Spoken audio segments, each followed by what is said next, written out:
Life can change fast. Life can change in an instant. Every meaning that you've given to life can just completely be dissolved overnight. This person's party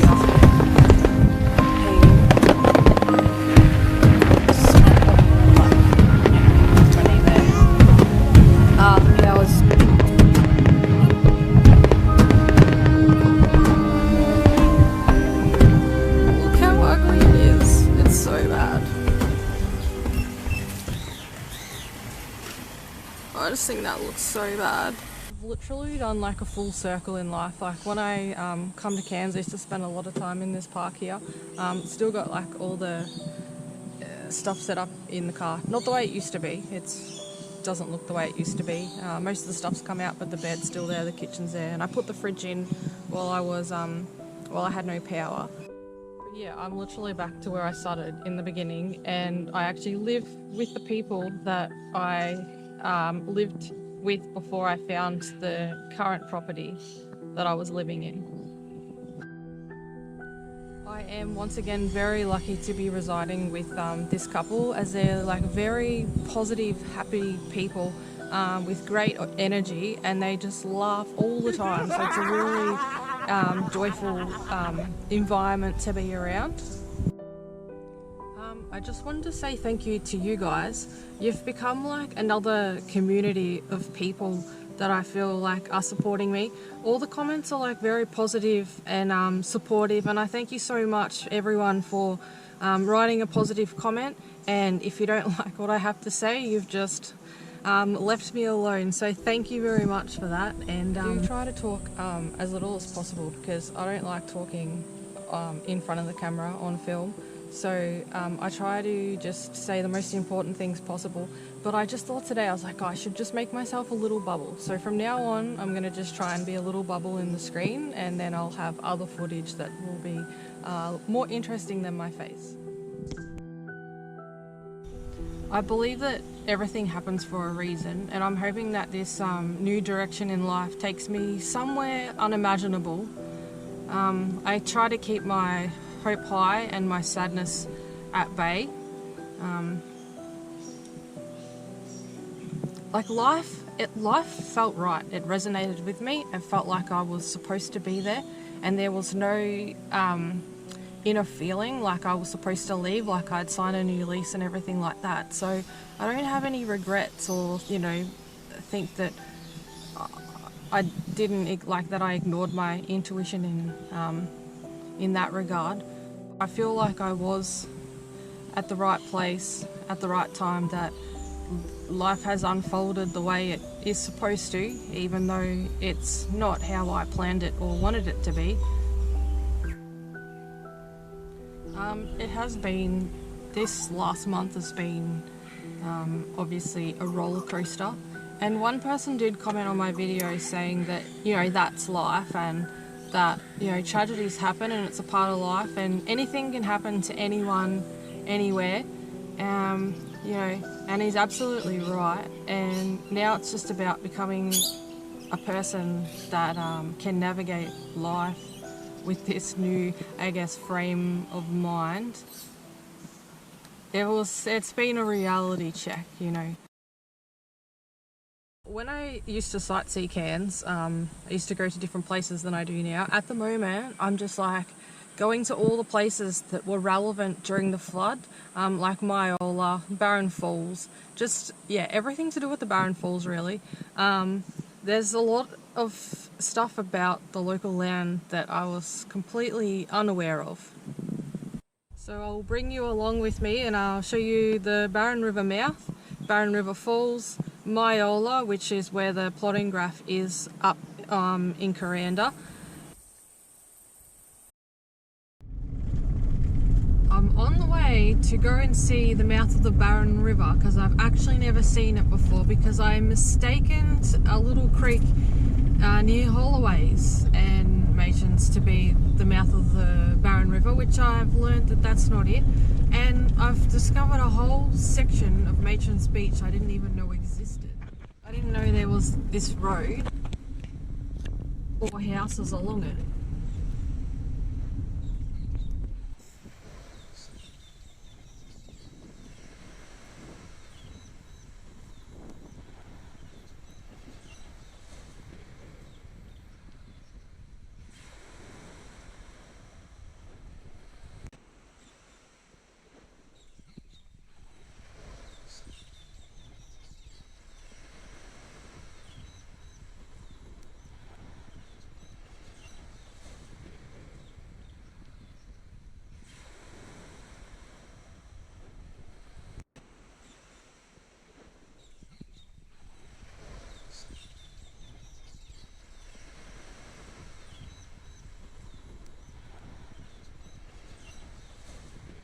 really surprised that I've never been here before because it's really lovely. The sand is really nice too. I really love seeing the rain in the mountains. It looks so beautiful.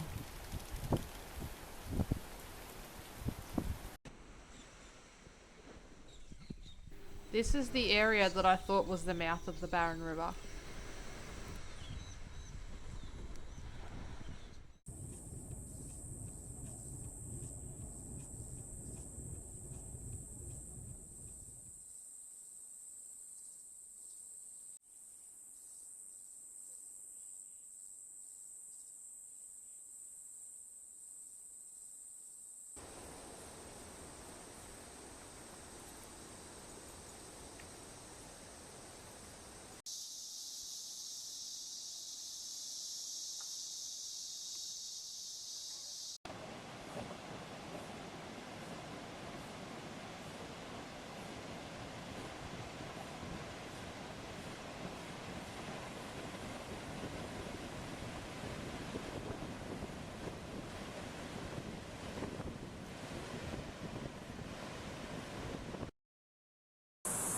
This is the Kuranda Bridge, and as you can see, the original bridge is still left in pieces underneath. So that's how small they were back in the day before they could build such big bridges.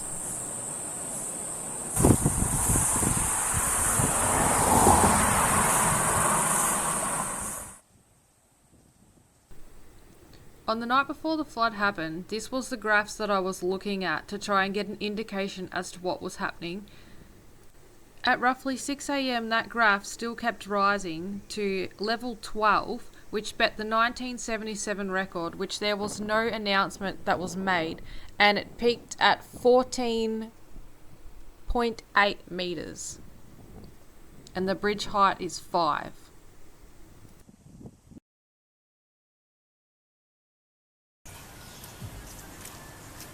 Look how ugly it is. It's so bad. I just think that looks so bad. I don't adjust very well to change. When I love something, oh my god, that whole frangipani tree is gone. They told me, oh, we'll trim it. I mean, people's definitions of trimming is really interesting. The whole thing has gone.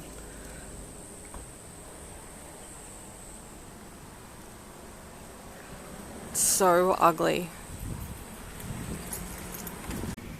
Okay, so this might sound really strange to people, since my house is damaged and needs repairing, but I've just come back here. The owner said she was going to get a gardener in to come and trim some trees down, and I've just come back here. And I could just cry so much right now because the thing that I loved the most about this house was the garden. And they've just completely just tore it down. That's gone. That didn't really matter so much. But hibiscus plant, and I don't even know how to... I just don't know how to put things into words sometimes. When I looked out my windows, I saw plants and I saw greenery and there was shade, and now there's no shade and there's no plants. It's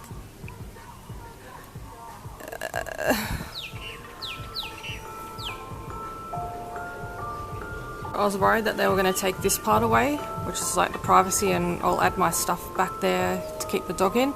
So I was worried that they'll just rip all that out. Well, that was the least of the concerns, but I guess they'll rip that out next, hey? But all this fernery here, gone. So, I like to be private, have a private space where people can't see in, but now it's just it's all open and it's not shady and it looks ugly. It looks so ugly. I'm a really big fan of gardens and plants.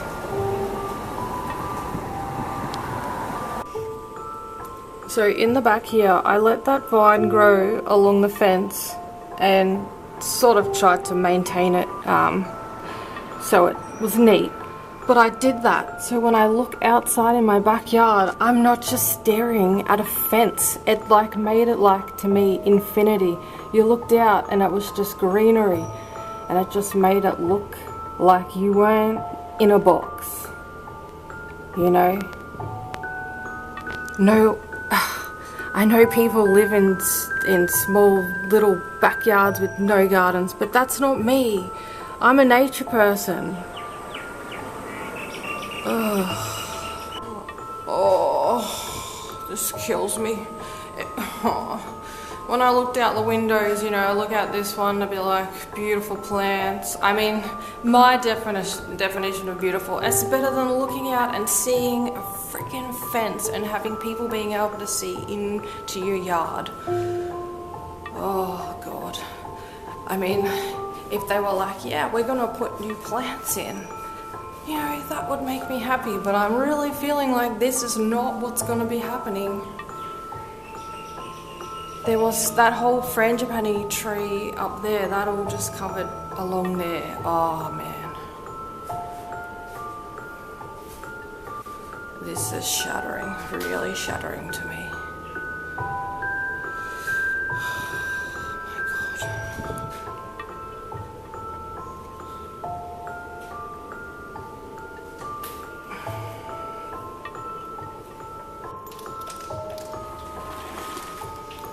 And I can only say the same thing that I have to say every friggin' time to keep my sanity.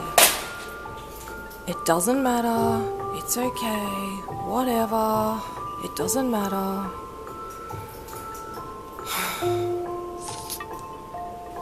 I don't know anymore. I don't know in life anymore what I'm supposed to be doing or where I'm supposed to be or... My happy place is gone. And I just feel so lost now.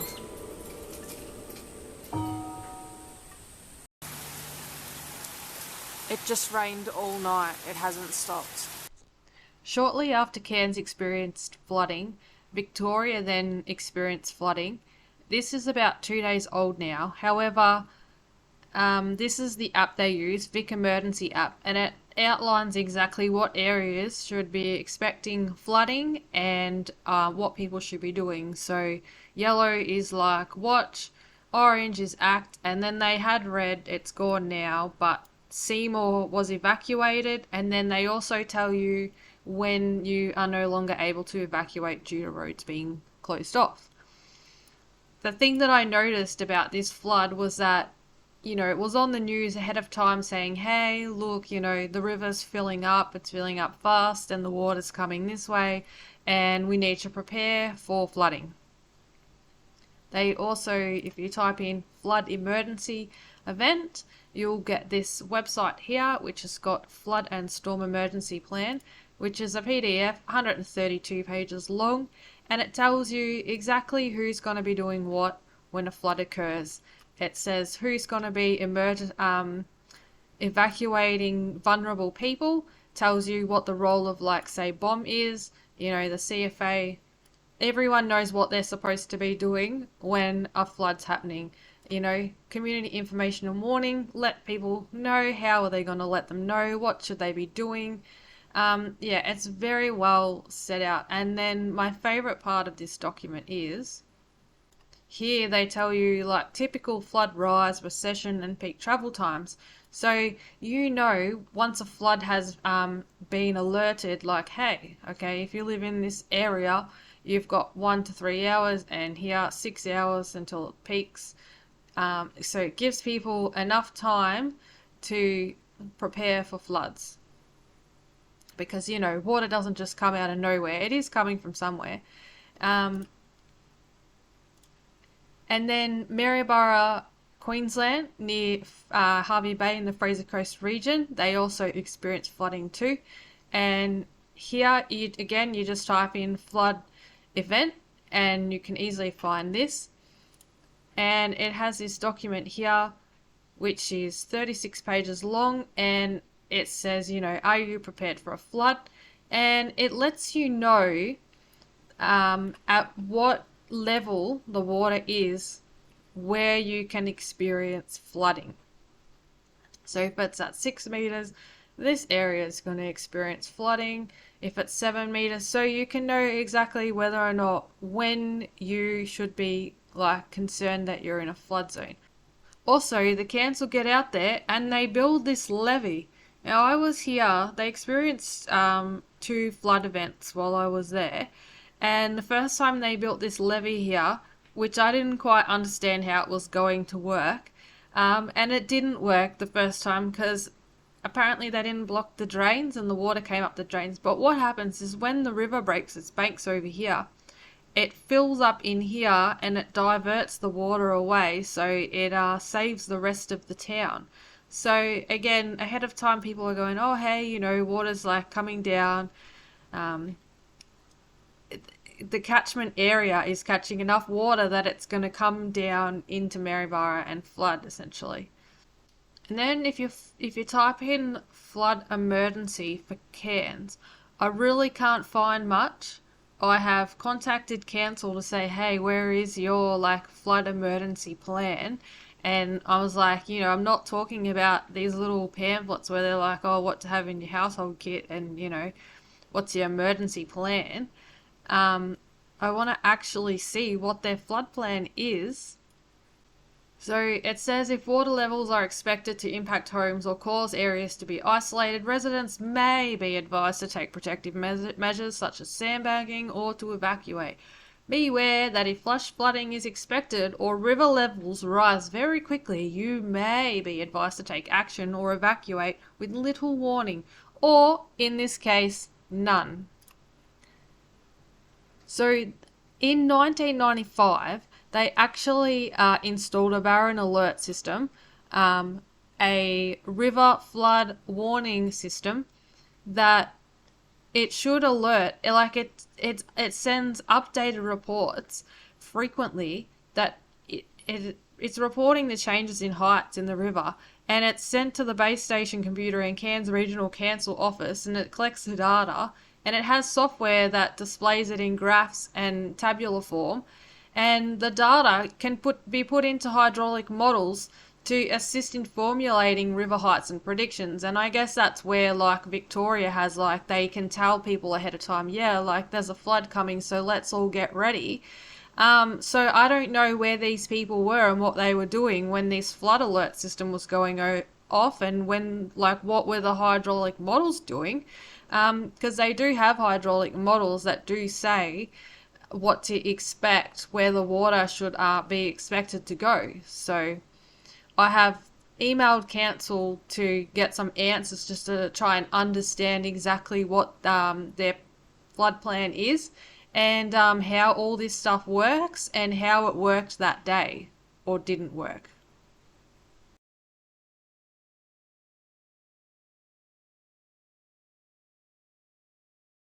The more that I dig deep into the internet, the more information I find out about the Barron River Delta, which I never knew it was called that. I just knew it as the Northern Beaches. Here is a hydraulic model of the Barron River Delta flood area.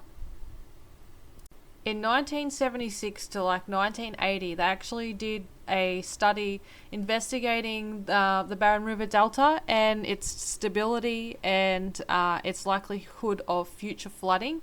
And I will be reading this and making a video on my findings. While they were under the investigation of the flood area, at the time there hadn't been many documents of floods. So in 77 and 79, while they were doing their study, it actually flooded. So they well recorded what happened during those floods and what areas were inundated. But it was stated in this investigation that the river geometry illustrates the delta is a very unstable place. The investigation found that not only did the river mouths move, also the creeks running in the delta area space moved like 1.2 kilometers north, meaning that, well, if your house gets built there, say 40 years later, well, you know, good luck to you. But you know, there's rules in life about everything. There's rules for this, rules. But have you ever noticed that the rules always disadvantage like the lower people in the money scale? So like the more money you have, the more the rules are in your favor. So if you're a developer, there's no rule to say that you have to build houses on stilts in a flood zone. Yeah. I'm really sorry that my video has gone for so long. Like, apparently I have a lot to say and I still had more to say, but I'm gonna leave the video at that. I just want to highlight the fact that I'm making these videos just for like awareness purposes. I'm not an expert, but I just think that people should be able to make informed decisions. Because unfortunately there's around 200,000 homes in Australia that were built in high-risk flood zones.